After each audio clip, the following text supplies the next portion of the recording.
Redup bukan sebarang redup, redup tanda hari nak hujan. Hidup bukan sebarang hidup, hidup Nabi jadikan panduan. Banyak hari antara hari paling mulia hari Jumaat, banyak Nabi antara Nabi paling mulia Nabi Muhammad.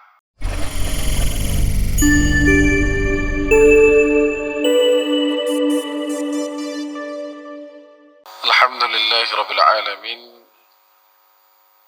Wassalatu wassalamu ala ashrafil anbiya wal mursalin wa ala alihi wa sahbihi ajma'in. Qala Nabi sallallahu alaihi wa alihi wa baraka wassalam, salam qabla al-kalam, assalamualaikum warahmatullahi wabarakatuh. Innal hamdalillah nahmaduhu wa nasta'inuhu wa nastaghfiruh wa min shururi anfusina wa min sayyiati a'malina.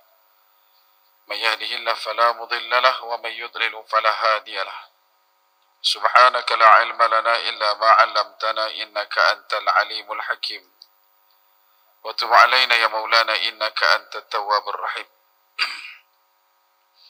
Allahumma inna nas'aluka fahman nabiyyin wa harzal mursalin wa ilhamal malaikatil muqarrabin. Allahumma aghnina bil 'ilmi wa zayyina bil hilmi wa akrimna bit taqwa wa jamilna bil 'afiyah. Nawaitu ta'alluma bit ta'lim وتذكر بالتذكير ونفع والانتفاع والإفادة والاستفادة والحث على التمسك بكتاب الله والسنة رسوله ودعاء إلى الهدى ودلالة على الخير ابتغاء وجه الله وقربه ومرضاته وثوابه لله تعالى. قال الله تعالى في الكتاب العزيز بعد أعوذ بالله من الشيطان الرجيم رب اشرح لي صدري ويسر لي أمري واحلل عقدة من لساني يفقهوا قولي وجعلني مقيم الصلاة ومن ذريتي ربنا وتقبل دعاء. أما بعد.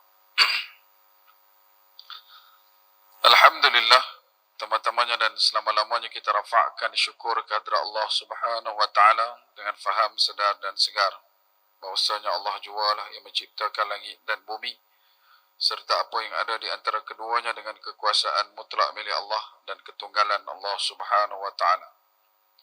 Seterusnya selawat serta salam ke atas junjungan besar baginda Nabi sallallahu alaihi wasallam, manusia menjadi asbab musabab paling utama dan mulia sehingga kita diberikan kebaikan, kita dipunkan dalam ketaatan, kita diberikan pinjaman iman dan Islam sampai ke malam ini. Menginjak masuk ke hari-hari terawal bulan Rabiul Awal, Rabiul Anwar, bulan kelahiran baginda Nabi sallallahu alaihi wasallam. Moga-moga dengan diperingatkan kepada kita tentang ruang kita disempatkan berada dalam bulan mulia ini, Allah Subhanahu wa taala melembutkan lidah-lidah kita dan hati-hati kita untuk menyebut selawat dan ingat kepada Nabi sallallahu alaihi wasallam. Moga-moga dengan memperbanyakkan selawat menjadi asbab kita didudukkan bersama baginda Nabi sallallahu alaihi wasallam di akhirat kelak insyaallah. Allahumma salli ala sayyidina Muhammad wa ala ali sayyidina Muhammad kama sallaita ala sayyidina Ibrahim wa ala ali sayyidina Ibrahim wa barik ala sayyidina Muhammad wa ala ali sayyidina Muhammad kama barakta ala sayyidina Ibrahim wa ala ali sayyidina Ibrahim fil alamin innaka Hamidul Majid. Baik. Tetapi hadirin muslimin mukminin rahimakumullah sekalian, insyaallah pada malam ini kita akan sambung perkongsian kita daripada kitab Ghayah al-Matlu' wa A'zam al-Minnah fima yaghfirullahu bihi az-zunub wa yujibul jannah daripada Imam Abi Daibak di muka surat yang ke-97. Masih lagi pada fasal ketiga, iaitu pada bab ketiga menyatakan keluasan rahmat Allah Subhanahu wa taala. Cuma pada malam ini kita masuk dah tajuk yang kedua, iaitu fasal kedua pada menyebutkan syafaat Nabi kita Muhammad sallallahu alaihi wasallam kepada umatnya pada hari kiamat. Kata pengarang daripada awal disebutkan Allah Ta'ala berfirman kepada Nabi sallallahu alaihi wasallam, dimuatkan dalam surah Al-Isra ayat yang ke-79. A'udzu billahi minasyaitonir rajim. Asa an yab'athaka rabbuka maqaman mahmuda. Asa an yab'athaka rabbuka maqaman mahmuda. Yang mana bermaksud semoga Tuhanmu membangkitkan dan menempatkan kamu pada hari akhirat di tempat yang terpuji. Daripada Abu Hurairah radhiyallahu an, Rasulullah sallallahu alaihi wasallam bersabda dalam menerangkan firman Allah Subhanahu wa taala, asa an yab'atsaka rabbuka maqaman mahmuda. Baginda Nabi sallallahu alaihi wasallam bersabda, yaitu syafaat. Riwayat Imam Tirmizi, dan beliau berkata hadis ini adalah hadis hasan. Daripada Abdullah bin Umar radhiyallahu anhuma, beliau berkata, innan nas yasiruna yawmal qiyamah jutha, kullu ummatin tattabi'u nabiyyaha yaqulun ya fulanu ishfa' hatta tantahi syafa'ah ila Nabi sallallahu alaihi wasallam, fazalika yawma yab'athahu Allahu maqaman mahmuda. Artinya, sesungguhnya pada hari kiamat manusia akan berada dalam keadaan juthan, iaitu berlutut. Setiap umat akan mengikut nabiyaha, akan mengikut nabi-nabi mereka, dan mereka akan berkata, wahai fulan, ishfa', berilah syafaat. Sehingga mereka datang kepada baginda Nabi sallallahu alaihi wasallam, dan hari itu ialah hari Allah membangkitkan baginda pada al-maqam al-mahmud, yakni tempat yang terpuji. Daripada dua ayat yang disebutkan daripada muka surat 97 sampai 98 ini, dia memberikan tumpuan khusus kepada satu kalimah yang segar pada pengetahuan dan pemahaman kita, iaitulah yang disebutkan sebagai maqaman mahmudah. Perkataan ini wujud dan muncul setidaknya dalam setiap doa kita baca selepas daripada azan. Allahumma rabb hazihi da'wati tammah wassalatil qa'imah ati Muhammadin al-wasilata wal fadilah wa asyrafa wad darajatal 'aliyah rafi'ah wa ba'athul maqam al-mahmudah. Disebutkan kalimah maqam al-mahmudah.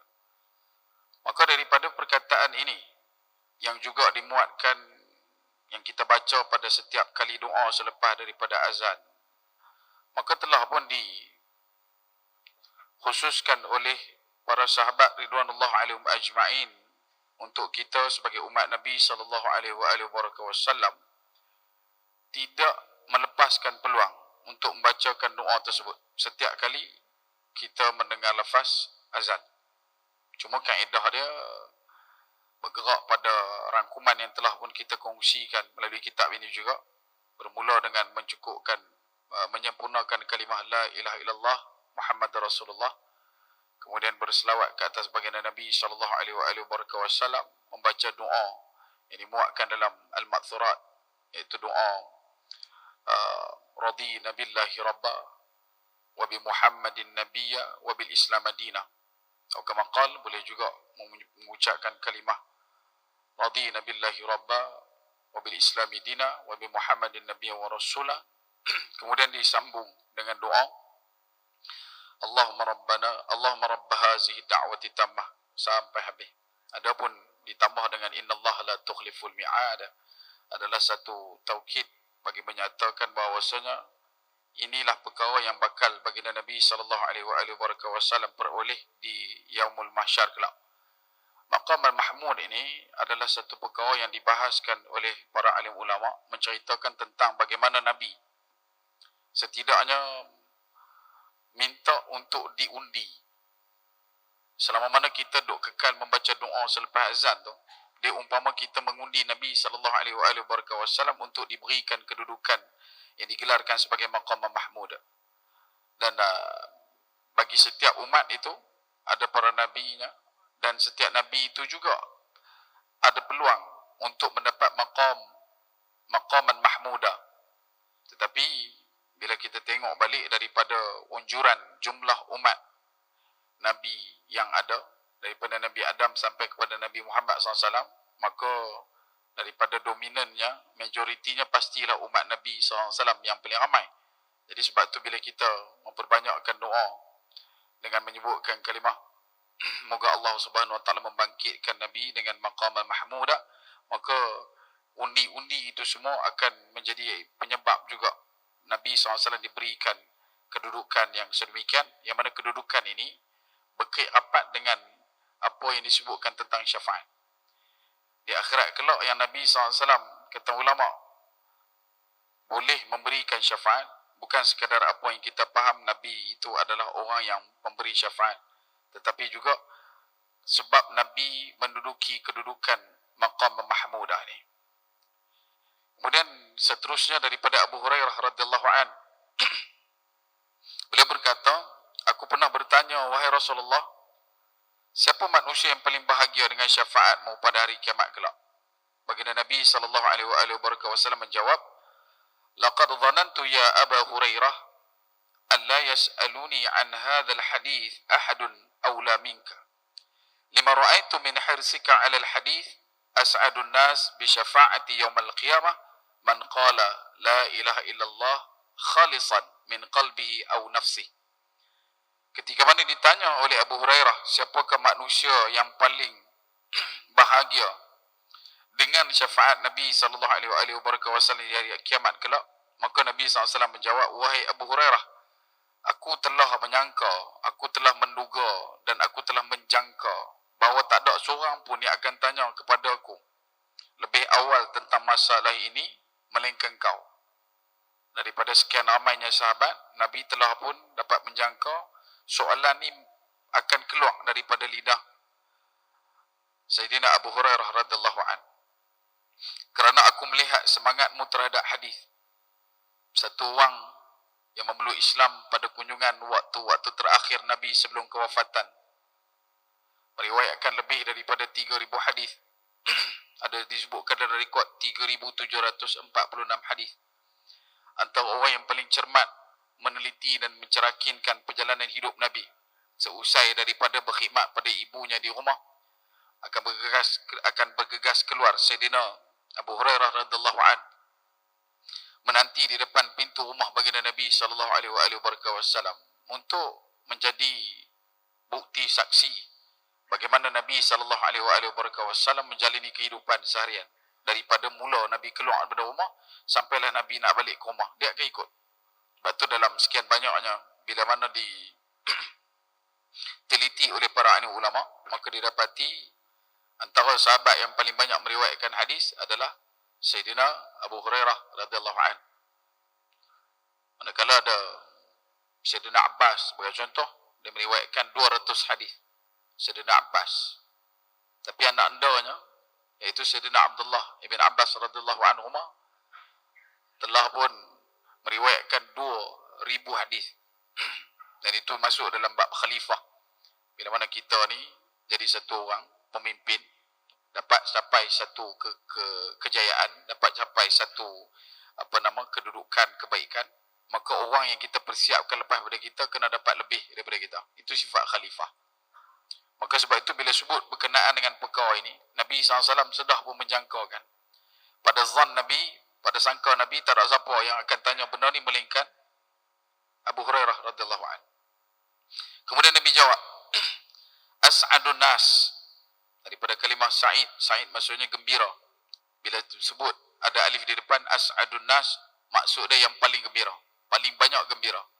Gembira yang terlalu banyak sampai tak tahu nak cakap gembira macam mana. As'adun nas, manusia yang paling bahagia, bisyafaati, dengan syafaatku, yaumal qiyamah, di hari kiamat, adalah orang yang mengucapkan kalimah la ilaha illallah khalisan. Orang yang mengucapkan kalimah la ilaha illallah dengan penuh keikhlasan. Min qalbihi au nafsih, daripada lubuk hatinya ataupun daripada jiwa raganya. Hadis riwayat daripada Imam Al-Bukhari. Sekadar perkongsian saja. Minggu lepas, hari Isnin, satu hamba Allah ni umur taklah muda, taklah terlalu tua, 48 tahun. Dia minat untuk memeluk Islam. Dan dia dah ada nama Islam daripada waktu muda dia. Sampailah dia dimasukkan ke hospital Pulau Batah minggu lepas, hari Isnin minggu lepas. Kemudian pagi tu dimaklumkan dia nak memeluk Islam. Bila pihak yang berkaitan pergi jumpa, maka pegawai yang in charge di hospital bagi tahu, doktor dah bagi tahu kata keadaan dia ni tak mengizinkan lah. dalam beberapa hari saja dia mungkin akan kembali ke rahmat Allah. Jadi dia urge, dia bukan mendesak lah, tapi dia memang nak sangat-sangat masuk Islam. Kenapa dia tak buat dulu? Sebab dia bertahan dengan keadaan ibu dia, antara orang yang dia paling sayang, dan orang tu nak supaya dia tidak memeluk Islam lah, pada faham berkenaan dengan keperluan budaya dan juga ritual agama itu, maka dia tahan tak memeluk Islam. Tapi bila dia selepas daripada 2 minggu mak dia meninggal dunia, dimasukkan ke hospital, dan kemudian dia, doktor pun cek memang tak ada harapan, maka dia pun nak masuk Islam.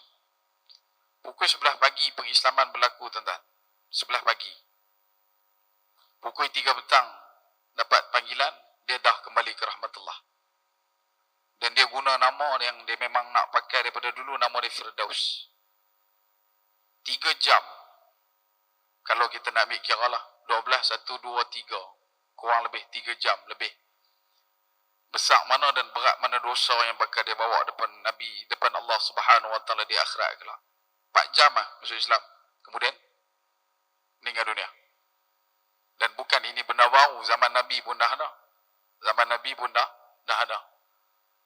Bila mana memeluk Islam, terus masuk ke medan jihad. Sampai Nabi kata dia ni adalah orang yang paling untung. Meneganya modal sedikit, tapi untungnya besar. Dia masuk Islam dengan syahadah, kemudian syahid fi sabilillah, tanpa solat, tanpa zakat, tanpa puasa, tanpa haji. 4 rukun Islam yang ada itu belum lagi sempat dia lakukan, tapi telah pun Allah Ta'ala jemput sebagai syuhada. Yang ni pula di zaman kita tak ada lah perang tu. Tapi nak abang kata betapa ada di kalangan kita bila Imam Al-Ghazali disebut, belajarlah kamu sangka baik dengan orang yang tak beriman sekalipun. Mungkin nanti di akhir-akhir hayat dia memeluk Islam dan kemudian dia meninggal dunia, banding beza dosa dia dengan kita, dia lagi sikit daripada kita. Maka jangan pernah doa kita ni satu orang yang dah pun pernah menghuni syurga dalam keadaan kita meletakkan sebelah kaki di sana. Tak ada siapa yang boleh duduk dalam keadaan yang confirm, pasti, yakin benar dia adalah orang yang mampu melayakkan diri masuk ke syurga Allah Subhanahu Wa Taala. Jadi antara benda yang disebutkan tentang syafaat baginda Nabi sallallahu alaihi wasallam, maka beruntunglah bagi mana-mana orang yang menyebutkan kalimah la ilaha illallah dengan penuh keikhlasan, datang daripada jiwanya, datang daripada dirinya, tanpa ada paksaan, pujukan, rayuan daripada mana-mana pihak, without any persuasion, without any harassment, tak ada paksaan, maka dia mengucap kalimah syahadah betul-betul kerana Allah, maka dia adalah orang bukan sekadar diberikan syurga, tetapi dalam ruang yang lain dia akan mendapat syafaat daripada Nabi. Bahkan dalam rangkuman semua orang yang dapat syafaat, dia inilah orang yang paling gembira menerima syafaat daripada Nabi sallallahu alaihi wasallam. Kemudian dalam satu lagi hadis daripada Abu Hurairah radhiyallahu anhu, beliau berkata, Rasulullah sallallahu alaihi wasallam bersabda, "Likulli nabiyyin da'wah, fa uridu insyaallah an akhtabiya da'wati syafa'atan li ummati yaumil qiyamah." Artinya, setiap nabi memiliki doa, dan aku mahu insya-Allah menyimpan doaku sebagai syafaat bagi umatku pada hari kiamat kelak. Nabi yang ada di atas muka bumi ini, termasuk dalam rangkuman 124,000 orang itu, adalah para nabi yang memiliki akan doa. Dan setiap nabi ini boleh saja berdoa, dan doa itu pasti akan diijabahkan oleh Allah Subhanahu Wa Taala. Namun begitu baginda Nabi sallallahu alaihi wasallam masih lagi menyimpan doa tersebut untuk dijadikan sebagai syafaat bagi umat Nabi di akhirat kelak, sebagai satu gadaian, sebagai satu pajakan, sebagai satu garanti untuk Nabi SAW jadikan doa tersebut sebagai syafaat untuk umat baginda Nabi sallallahu alaihi wasallam. Maka umat ni adalah umat yang besar. Ada umatul dakwah, ada umatul ijabah. Kalau kata sebut umatul dakwah, mana-mana orang yang hidup selepas daripada zaman Nabi sallallahu alaihi wasallam, sezaman dengan Nabi sallallahu alaihi wasallam, tapi mereka tidak beriman kepada Allah dan Rasulnya. Itu adalah umatul dakwah, umat Nabi yang perlu untuk kita dakwah, dan dia berterusan sampai hari kiamat. Manakala umatul ijabah adalah kita-kita ni. Yang termasuk dekat situ orang yang memeluk Islam, dan termasuk juga dekat situ orang yang lahir sebagai seorang Islam. Jangan pernah rasa yang lahir sebagai Islam ni tak ada nilai. Dia adalah nilai yang cukup besar. Kerana keturunan itu dijaga, susur galurnya supaya senantiasa berada dalam keimanan. Ia adalah satu benda yang besar perjuangan. Dia adalah satu benda yang begitu besar pengorbanan. Dia bukan benda kecil-kecil. Agak sukar hari ini kalau kita nak mempertahankan. Macam kita selalu sebut, nak jadi seorang Islam adalah senang. Mengucap 2 kalimah syahadah, khalas, selesai. Tetapi nak kekal menjadi seorang Islam yang jitu, yang padu, yang kekal begitu nilai imannya, ia adalah satu benda yang penuh dengan mujahadah, pengorbanan. Segala perkara yang sukar perlu kita tempuh, perlu kita rasa, perlu kita telan. Dan sebab itu bayangkan keturunan kita bersilih ganti, bersusur galur, silsilah itu tak terputus, dan keseluruhan daripada tok nenek kita adalah orang Islam dan kekal sampai kita. Maka amat rugi dan amat tidak patut bagi anak cucu yang ada pada hari ini menjadi seorang Islam tetapi tidak mahu pernah mensyukuri nikmat yang dia miliki, iaitu nikmat iman dan Islam. Kemudian dalam ruang yang sama, Imam Muslim menambah pada sebagian riwayat daripada hadis yang disebutkan tadi, syafaat tersebut insya-Allah akan diperolehi oleh setiap umatku yang mati dalam keadaan tidak menyekutukan Allah dengan sesuatu apapun. La syarikalah. Tidak menyekutukan Allah, tidak mempersekutukan Allah dengan apa satu pun. Mengikut riwayat Imam Muslim, maka orang tu tadi dia akan mendapat yang disebutkan sebagai syafaat daripada baginda Nabi sallallahu alaihi wasallam. Daripada Anas bin Malik radhiyallahu an, beliau berkata Rasulullah sallallahu alaihi wasallam bersabda, "Syafaati li ahli al-kaba'ir min ummati." Syafaatku, kata Nabi, untuk al-kaba'ir, orang yang buat dosa-dosa besar dalam kalangan umatku. Siapa yang termasuk di kalangan pendosa besar, yang buat segala perkara yang disebutkan sebagai al-kaba'ir, maka mereka inilah orang yang bakal mendapat syafaat Nabi sallallahu alaihi wasallam. Orang yang kekal duduk dalam keadaan meneruskan perbuatan dosa-dosa kecil, maka orang ni tadi bila mana dia meninggal dunia hanya ada dosa kecil, dia tak layak dapat syafaat. Pernah dibincangkan dengan begitu tertib di kalangan para ahli ulama antara Imam Malik dan juga Imam Syafi'i pada bab pembahasan tentang syafaat Nabi sallallahu alaihi wasallam. Siapa meninggal dunia dalam keadaan bawa dosa kecil tak dapat syafaat, maka menangis. Kata pasal pula menangis, dia kata tak dapat syafaat. Allah tak perlu pada syafaat sebab dosa tu bakal diampunkan dengan luasnya rahmat Allah Subhanahu wa taala. Tetapi bila mana orang tu datang dengan pendosa besar, siapa pendosa besar? Amai yang dimasukkan dekat situ yang tidak mendirikan salat, orang yang melakukan rasuah, orang yang mengambil harta dengan jalan yang haram, orang yang melakukan zina, berjudi, yang menderhaka ibu dan ayah, pasangan yang saling tidak mentaati Allah, melakukan nusyus, melakukan perkara-perkara dayus. Orang-orang ini kalau kekal dengan keadaan sedemikian tanpa pernah mohon taubat kepada Allah, meninggal dunia dalam keadaan membawa sebeban dosa-dosa besar, dan mereka itu dicatatkan di sisi Allah sebagai ahli kabair, orang-orang yang diangkat sebagai pendosa besar, maka golongan inilah sahaja yang bakal mendapat syafaat daripada baginda Nabi sallallahu alaihi wasallam. Kerana ia juga berkaitan dengan satu hadis yang diriwayatkan daripada Jabir bin Abdullah radhiyallahu an, muatkan dalam riwayat Imam Tirmizi, dalam Sunan Ibnu Majah dan Abu Daud, dan juga At-Tayalisi, bahwasanya At-Tayalisi menambah Jabir berkata daripada hadis yang disebutkan syafaati li ahli al-kaba'ir min ummati. Jabir berkata, sesiapa yang bukan daripada kalangan pelaku dosa besar, maka tiada mendapat syafaat pada dirinya.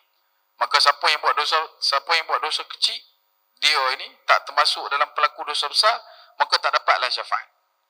Jadi kita yang duk minta isfa' lana, yang kita duk minta isfa', yang kita duk minta syafaatkan aku, syafaati ya Rasulullah, isfa' lana ya Rasulullah, syafaatkan kami ya Rasulullah, nak memberikan kalam khabar kepada kita, kita ni adalah manusia yang cukup mudah terdedah dalam melakukan dosa-dosa besar.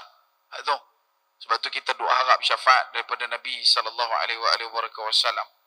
Daripada Abu Umamah Al-Bahili radhiyallahu anhu, Rasulullah sallallahu alaihi wasallam bersabda, "Ni'ma ana bisyirari ummati." Qil, fakaifa anta bi khiyariha? Qala, amma khiyaruha fayadkhuluna al-jannah bi a'malihim wa amma syiraruhum fayadkhuluna al-jannah bi syafaati. Sebaik-baik aku adalah terhadap umatku yang jahat. Nabi sebut, sebaik-baik kebaikan yang ada pada aku ni adalah kebaikan yang bakal dinikmati di kalangan umatku yang jahat, yang bukan nakal lah, yang buat dosa besar. Bagaimana pula, baginda Nabi SAW ditanya, bagaimana pula dengan sebaik-baik umat? Maka Rasulullah SAW menjawab, sebaik-baik umatku akan masuk syurga dengan amalan-amalan mereka. Adapun yang sejahat-jahat di kalangan umatku, mereka masuk syurga dengan syafaatku, kata Nabi SAW. Lepas tu dalam usaha kita nak mencari dan nak menjadi orang yang bakal mendapat syafaat Nabi SAW, ulama sebut yang pertama, kena minta supaya termasuk dalam golongan orang yang mendapat syafaat. Tapi jangan duk fikir pula, jadi syafaat untuk orang dosa besar, maka kena buat dosa besar dulu, lepas tu baru minta. This is mangkang. Tak, bukan lagu tu dia punya calculation dah. Matematik dia bukan begitu. Matematik dia apa dia? Matematik dia adalah, ya Allah, kau kurniakanlah kesempatan padaku untuk memperoleh syafaat Nabi SAW. Sebab kita tak tahu dosa mana yang kita buat ni bakal menjadi pencetus kepada dosa besar. Ada orang dia kata dia buat dosa kecil je. Dosa apa? Buang sampah hari-hari dalam longkang. Longkang tersumbat, jadi banjir, kesan buruk kepada satu pekan, bahkan menyebabkan kematian. Rentetan perkara-perkara tu dia akan pi kepada satu benda yang besar. Dia ada nilai butterfly effect, dia ada domino effect kat situ. Sama juga dengan orang yang mengambil rasuah dan sebagainya. Dia cuma tipu sikit perbuatan itu untuk mengelabui beberapa perkara. Kesan dia apa dia? Kesan dia kepada kejatuhan moral dan juga institusi sosial itu sendiri. Orang akan mula klaim, orang akan mula blame, orang akan mula beritahu kata institusi tersebut adalah institusi yang tak berguna. Sedangkan yang buat tu seorang bukan semua. Ada agensi tertentu mengambil rasuah, seorang tu je. Tapi bila jadi apa-apa, orang pakat kata nama agensi bukan orang tu. Sama juga dengan kita. Bila mana benda-benda yang seperti ini, yang kita tak cermat, kita tak teliti dan kita rasakan benda tu biasa-biasa, yang orang marah bukan nama kamu, orang marah tu orang Islam. Dekat kereta belakang tulis, Islam is the way of life. Sampai traffic light buang sampah kot tingkap penuh. Ni bukan the way of life. Yang ni West life. Boleh faham tak tuan-tuan? Sebab tu kesan tu kita tak tahu. Macam mana kita diberikan satu penanda isyarat daripada Nabi SAW. Perbanyakkan istighfar. Bahkan ketika nak solat pun, minta ampun pada Allah. Pasal apa kata minta ampun? Wuduk kan ada sebut, minat tawabin. Kami termasuk dalam golongan yang bertaubat. Daripada taubat kita akan naik kepada al-aubah. Daripada al-aubah kita akan pergi kepada al-inabah. Dan nak jadi orang yang kekal, duduk dalam kedudukan sedemikian, menggarap perjalanan terbaik, duduk mendekat pada satu kedudukan terbaik di sisi Allah, maka tak lain tak bukan, dia kena minta keampunan daripada Allah berlarutan dan berlanjutan, tanpa ada sedikit pun tersisa ruang waktu dalam hidup dia, melainkan dia merasakan setiap perbuatan dia, setiap perkataan dia, setiap pemikirannya, setiap sentuh rasanya, setiap perkara yang dia lakukan dalam aktiviti seharian adalah perkara yang barang mungkin menjemput dan juga mendapatkan dosa. Sebab tu benda ni jarang kita duk fikir. Kerana kita banyak mengambil helah dengan merasakan dosa orang lain lebih banyak daripada kita. Sebab tu kita sebut, kalau hidup sekadar mencari salah orang, tidak perlu belajar. Tetapi kalau hidup nak cari salah sendiri, kita kena mengaji, kena belajar, baru kita nampak salah kita apa dia. Kalau takat nak cari salah manusia lain ni, tak payah belajar, tak payah mengaji, tak apa. Masuk masjid, tunjuk orang tu, tengok orang ni, lepas tu geling kepala sikit, buat muka keinsafan tu, dah. Tapi kalau kita nak cari salah diri kita, ya Allah, banyak benda kita nak kena lalu. Minta hidayah, minta taufik, minta burhan, minta syafaat daripada baginda Nabi sallallahu alaihi wasallam. Sebab tu kata Nabi sallallahu alaihi wasallam, bila mana ditanyakan berkenaan dengan perkara yang sedemikian, baginda Nabi sallallahu alaihi wasallam meletakkan gagasan kedudukannya adalah sebaik-baik orang yang duduk dalam keadaan menunaikan tuntutan menjadi seorang Islam yang baik, maka dia mempunyai persentage yang besar untuk masuk syurga dengan amalan-amalan dia. Nah, sebab tu Imam Syafi'i dalam kaedah dia menata rias kedudukan amalan dalam kehidupan seorang Islam, dia tumpu pada amalan yang banyak membuahkan pahala. Yang ini selalu kita sebut. Sebab Imam Syafi'i dia ambil pendekatan hadis yang menyokong perbuatan ibadah sedemikian. Maka kita tengok balik, ya, dia punya benda tu dapat banyak pahala. Sama macam apa yang disebutkan ambil wuduk yang kita bagi contoh itu. Kalau kata sentuh isteri tak batal, maka kita Imam Syafi'i sentuh mazhab Syafi'i, sentuh isteri batal. Maka kita pun berwuduk semula. Jadi kalau ketika ditanya oleh imam-imam mazhab Maliki, ulama Maliki bertanya pada Imam Syafi'i, maka Imam Syafi'i kata, yalah, kalau sungguh pun tak batal, maka aku mendapat pahala memperbarui wuduk. Boleh faham tak? Dia sentuh bini, Imam Syafi'i, mazhab Syafi'i kata batal. Bila batal, ambil wuduk. Jadi Imam Malik, ulama mazhab Maliki tanya, kalaulah sentuh tu tak batal, memang tak batal. Jadi kalau tak batal pun, aku masih lagi dapat pahala. Pahala apa? Pahala memperbarui wuduk. Maka mereka pun setuju, benda tu okey. Lalu Imam Syafi'i tanya balik, cuba bayang, ataupun memang sentuh isteri itu batal, walastumun nisa, termasuk isteri kamu. Jadi apa hampa kena buat? Apa yang hampa boleh buat? Sebab hampa tak memperbarui wuduk. Tapi bagi kami mazhab Syafi'i, perbarui wuduk, maka wuduk kami masih ada. Maka sebab itulah tawakuf dekat situ untuk mazhab Syafi'i, demikian untuk mazhab lain macam tu. Sebab tu dia tak ada nilai membida'ah sesat kan. Dia ada nilai berlapang dada dekat situ. Sama juga dengan menyapu air di kepala. Bila sebut kata sapu air di kepala, surah Al-Ma'idah ayat yang ke-6.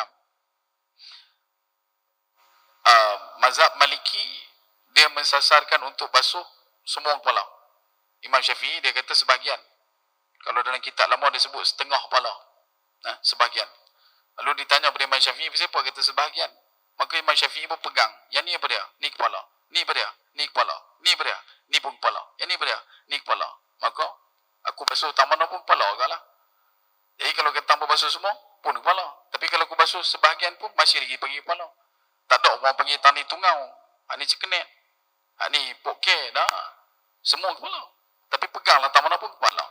Lepas tu yang disebutkan sebahagian tu. Lepas tu bila sebut tentang perkara ini, nilai amalan itu membuahkan pahala, maka Nabi kata, orang yang baik di kalangan umat Islam, mereka bakal masuk syurga dengan amalan. Tetapi yang duduk dalam kelompok yang melakukan dosa besar, mereka inilah yang bakal mendapat syafaat daripada Nabi sallallahu alaihi wasallam. InsyaAllah kita bagi ruang untuk azan demi syiar umat Islam. Tafadhal mashkura.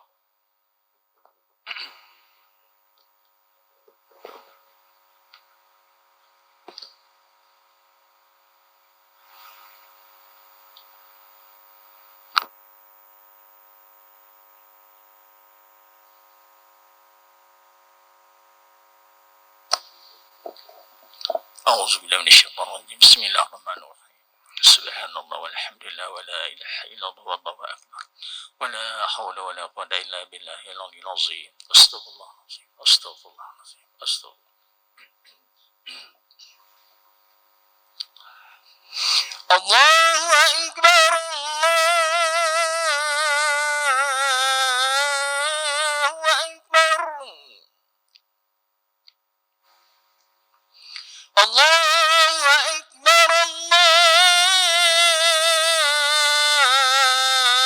الله أكبر أشهد أن لا إله إلا الله وأشهد أن محمدا رسول الله أشهد أن لا إله إلا الله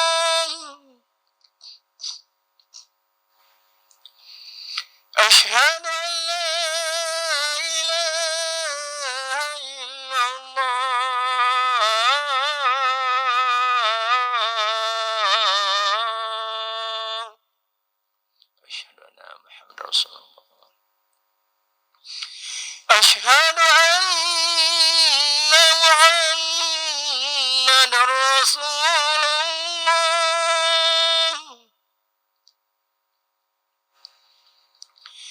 أشهد أن محمد رسول الله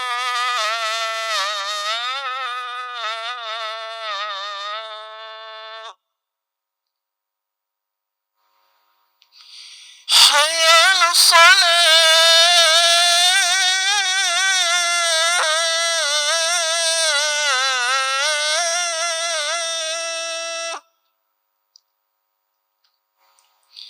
حي على الصلاة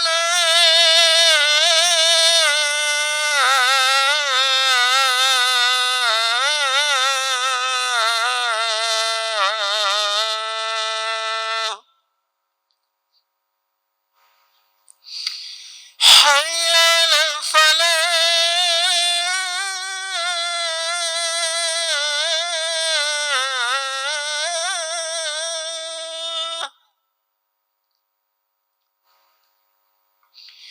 حي على الفلاح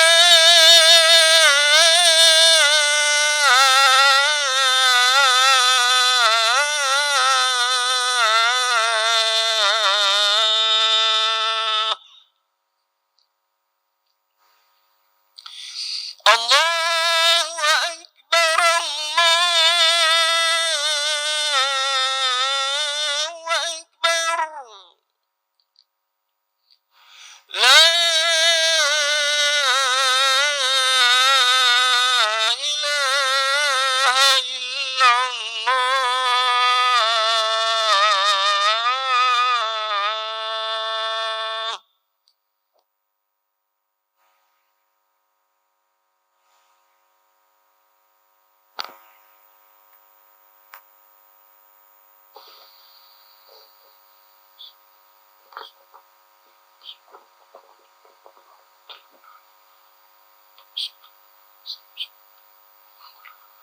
إن الله لا يضل في المعين. طيب, tuan-tuan dan hadirin muslimin mukminin rahimakumullah sekalian. Hadis yang seterusnya daripada Abu Musa al-Asy'ari radhiyallahu anhu, beliau berkata, Rasulullah sallallahu alaihi wasallam bersabda, "Khayyirtu baina syafa'ah wa baina an yadkhula nisfu ummatil jannah.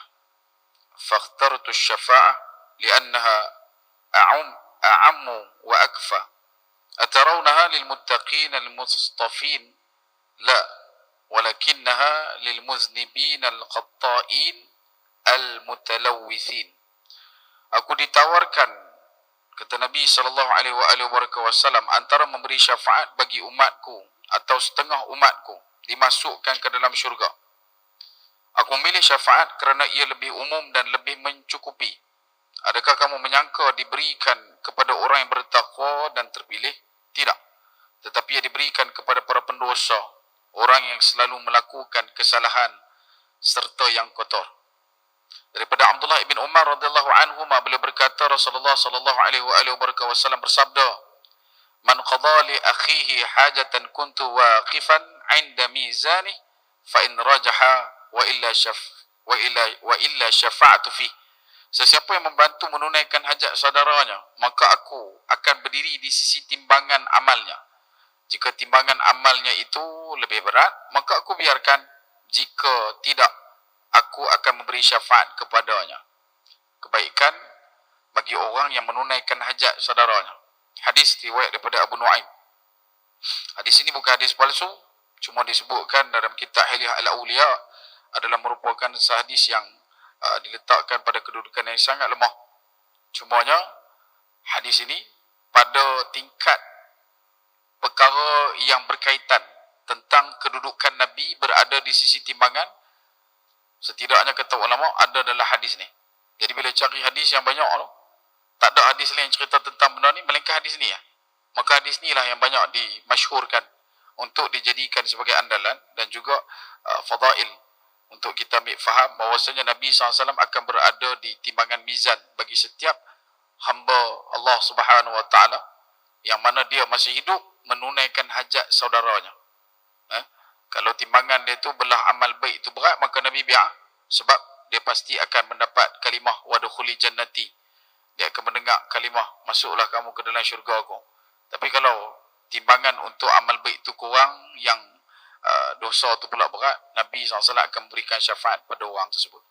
Al-Imam Abu Abdullah Muhammad bin Ismail bin Abu Ad-Da'if Al-Yamani rahimallahu ta'ala riwayatkan dengan sangatnya yang marfu' pada Nabi SAW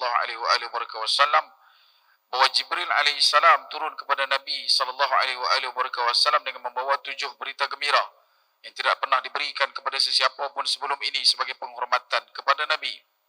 Awaluha yaqulu Allah Ta'ala, ya Muhammad, man ata'ani min ummatika kama yanbaghi min, qabiltu minhu ta'atah, summa la ukallifu wa ujziyahu al-jaza' ala ta'atihi kama yanbaghi minni, la kama yaliqu bih. As-saniyah, unzuru fi jawarihi, fa in kanat sittatun muznibatun wa wahidatun muti'atun zahabatis sittah al-muznibah lil wahidah al-muti'ah. Al-thalithah, man taba min ma'asi wal atham ukhrijtuhu min zunubihi kayum waladathu ummuh. Al-rabi'ah, man asra ala zambi ibtalaituhu bil asqam wal amrad hatta uthira ala kurhin min. Al-khamisah, man adhnaba dhanban ya'lamu annahu asa'a ghafartu lahu wala ubali. Al-sadisah, aftahu alaihimul hawiyah 40 yawman wal zamharira 40 yawman aj'alu zalika hadhuhum minan nar. Al-sabi'ah, iza qamatil qiyamah wa qamu baina yaday uhasibuhum hisabal maula al-karimi lil abdi ad-da'ifil miskin.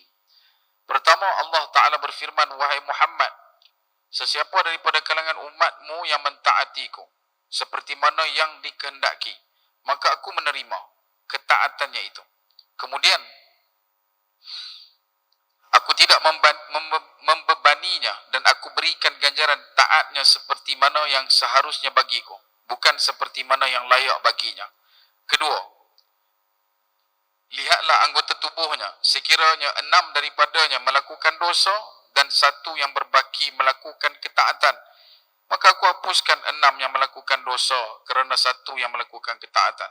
Ketiga, sesiapa yang bertaubat daripada maksiat dan dosa, maka aku bersihkannya daripada dosa seperti hari dilahirkan oleh ibunya. Keempat, sesiapa yang melakukan dosa, maka aku timpakan kesakitan kepadanya untuk mensucikannya walaupun dia tidak suka. Yang kelima, sesiapa yang melakukan dosa dan dia mengakui telah melakukan keburukan, maka aku ampunkan dia dan aku tidak perlu peduli lagi dengan keburukan yang dilakukan. Keenam, aku buka untuk mereka bahang neraka selama 40 hari dan zamharir, kedinginan dalam neraka yang teramat selama 40 hari, dan aku jadikan mereka terlepas daripada api neraka aku. Ketujuh, apabila berlaku kiamat dan mereka berdiri di sisiku, maka aku akan hisap mereka seperti hisapnya seorang tuan yang pemurah kepada hamba yang lemah. Hadis-hadis berkenaan hal ini terlalu banyak dan tidak terkira dan terlalu masyhur untuk disebutkan. Kami menukilkan sekadar ini sebagai kemuliaan untuk kitab ini. Hanya Allah yang memberi taufik, hidayah dan taufik. Ini yang disebutkan pada perkara berkaitan dengan syafaat Nabi SAW.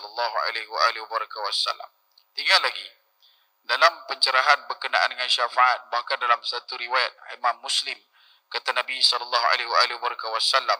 Nabi Ibrahim juga nak kepada syafaatku. Nabi Allah Ibrahim AS juga berkehendak pada syafaat Nabi SAW. Satu ketika dalam satu riwayat panjang daripada Anas bin Malik radhiyallahu an menceritakan bagaimana kumpulan-kumpulan manusia mula keluar untuk mencari nabi-nabi yang mereka tahu kenabian mereka untuk mendapatkan syafaat.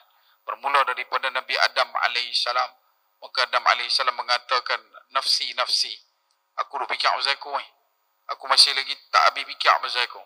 Adakah boleh selesai selamat atau tidak? Kerana dalam riwayat tersebut meletakkan bahawa Nabi Adam AS memikirkan tentang doanya. Rabbana zalamna anfusana wa illam taghfir lana wa tarhamna lanakuna minal khasirin. Maka Nabi Adam kata, pergilah kepada Nabi yang lain.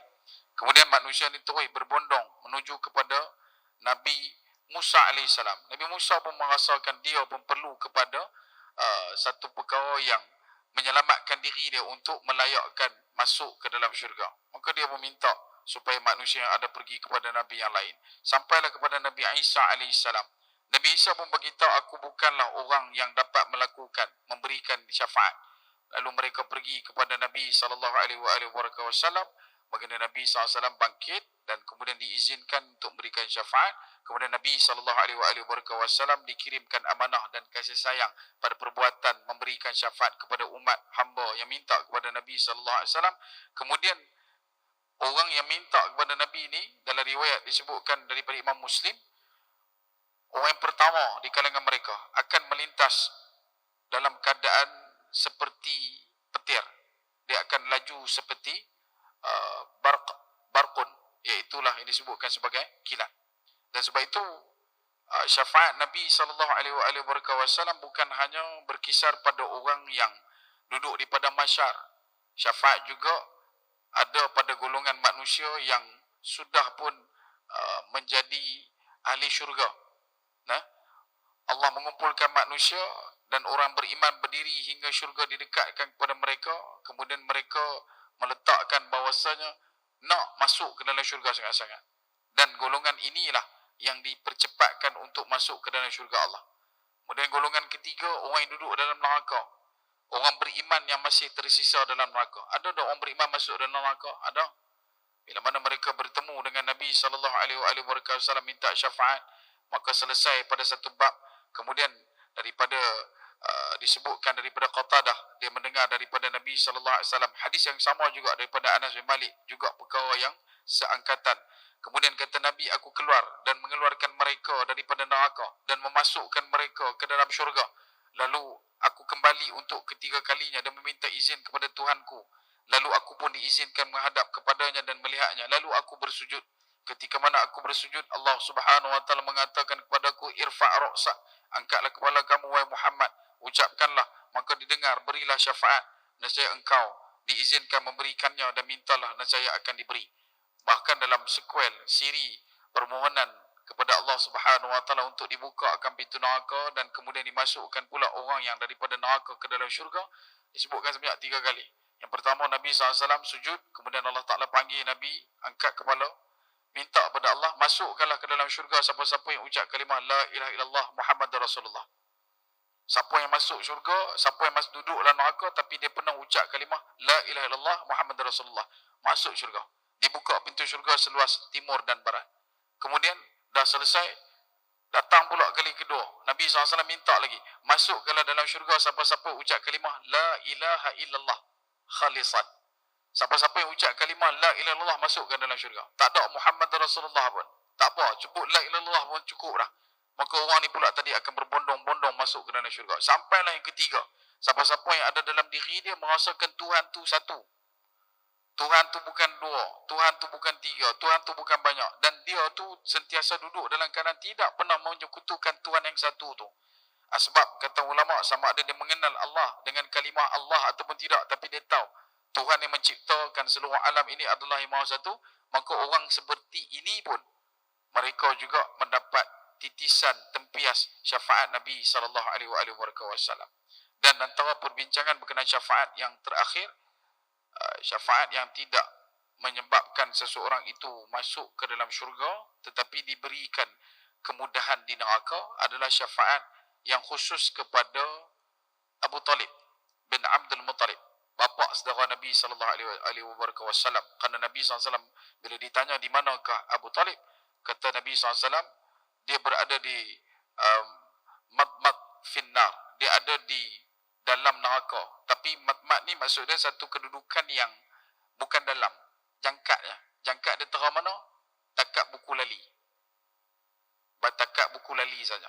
Dan kata Nabi, kalau bukan kerana syafaatku, nescaya Abu Talib akan diletakkan di kerak neraka. Maksudnya akan masuk bawah ni. Tapi pasal Nabi SAW memberikan syafaat kepada Abu Talib, ada nilai kebaikannya dekat situ, maka di situlah yang menyebabkan Abu Talib kakinya sahaja yang duduk dalam api neraka. Manakala badan yang sampai ke atas ni tak masuk dalam api neraka. Adalah riwayat lain yang membincangkan secara khusus ketika mana Abu Talib meninggal dunia, Nabi SAW telah menyapu seluruh tubuh Abu Talib, tetapi dilupakan kata ulama pada bahagian tapak kaki. Dan saya kalaulah disapu seluruh oleh pembincang, mesti tak masuk dalam neraka. Tapi sebab daripada itu jugalah nak abang kata syafaat Nabi tetap juga diberikan kepada Abu Talib, pendapat juga pada Abu Talib dengan keadaan dia cuma dimasukkan ke dalam api neraka takat buku lali saja. Tapi buku lali ahli neraka ni bukan buku lali macam perbandingan kita di dunia. Kalau hari pun dah beza besar, tambahlah tubuh badan. Kalau syurga kita boleh ambil pada rangkuman 27 meter untuk lelaki, 17 meter setengah untuk perempuan yang masuk dalam syurga. Untuk dalam neraka beza. Gigi geraham saja besar Bukit Uhud. Ahli neraka. Gigi geraham besar Bukit Uhud. Tak kira lagi lubang hidung. Tak kira lagi hidung. Tak kira lagi tangan, jari. Pikak gigi geraham saja besar Bukit Uhud. Golongan ini bila masuk dalam neraka, mereka akan diseksa menikmati azab Allah Subhanahu Wa Taala. Dan bila mana disebutkan tentang pembakaran kulit satu demi satu, kemudian badala, ditukar pula menjadi kulit baru, semua akan rasa nikmat azab tu ahli neraka yang mana masuk dalam neraka. Sebab tu bila tengok pada komposisinya hari ini dengan kaedah fikir kita yang paling mudah, kalaulah gigi geraham saja besar Bukit Uhud, neraka yang begitu besar ni perlu ambil masa berapa tahun untuk settlekan satu sekujur tubuh manusia yang dimasukkan ke dalam neraka Allah Subhanahu Wa Taala. Wal'ayazubillah. Sebab itu tuan-tuan, berhadaplah kita kepada Allah Subhanahu Wa Taala. Moga-moga termasuk dalam lingkungan manusia yang memperolehi syafaat daripada Nabi sallallahu alaihi wasallam. Tambahan pula kita mengambil kebaikan dalam bulan Rabiul Awal, Rabiul Anwar. Moga-moga Allah Subhanahu Wa Taala pandang kita dengan pandangan rahmat, asbab daripada rahmat yang dibawakan bersama dengan baginda Nabi sallallahu alaihi wasallam. Wa arsalnaka illa rahmatan lil alamin. Moga-moga rahmat itu kita juga turut sama dapat menghirupnya. Dan jadikan Nabi sebagai panduan dalam hidup kita.